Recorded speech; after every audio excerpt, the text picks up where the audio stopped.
En été 2003, l'histoire du randonneur Frédéric Janin, âgé de 26 ans, passionné de montagne et de nature, débute dans les majestueuses Alpes françaises, autour du fort de Tamier en Savoie.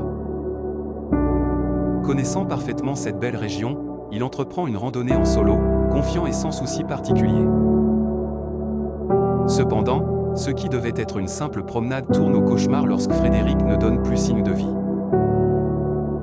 Les heures passent, et rapidement, une inquiétude s'installe. Une vaste opération de recherche est lancée. Des gendarmes, des pompiers et même des hélicoptères scrutent chaque recoin de la région montagneuse. Le site désaffecté du fort de Tamier, réputé pour ses souterrains tortueux, devient le centre des investigations. Mais à la stupéfaction générale, aucune trace de Frédéric n'est découverte, ni son corps, ni son sac, ni même le moindre indice révélateur. Alors que jours et semaines s'écoulent, l'espoir s'amenuise, puis s'éteint presque complètement.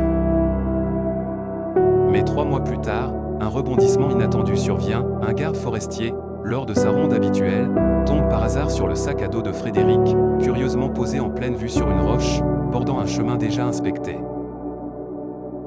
Ce sac constitue une énigme en lui-même.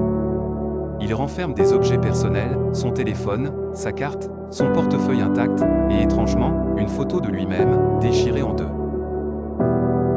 Pourtant, toujours aucun signe de Frédéric. Les mois passent jusqu'à ce qu'en 2004, quasiment un an après la disparition, un corps soit découvert dans une région éloignée de la zone initiale de recherche. Cette zone, difficile d'accès et sans réel intérêt, semble être un lieu improbable pour retrouver Frédéric. Le corps, soigneusement déposé, ne montre aucun signe de chute ou d'agression. Il porte toujours ses vêtements de randonnée, incroyablement propres et intacts, défiant la logique de la situation.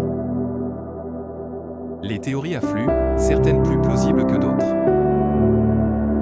Ce récit devient une véritable énigme, un puzzle inquiétant pour ceux qui s'approchent de cette histoire.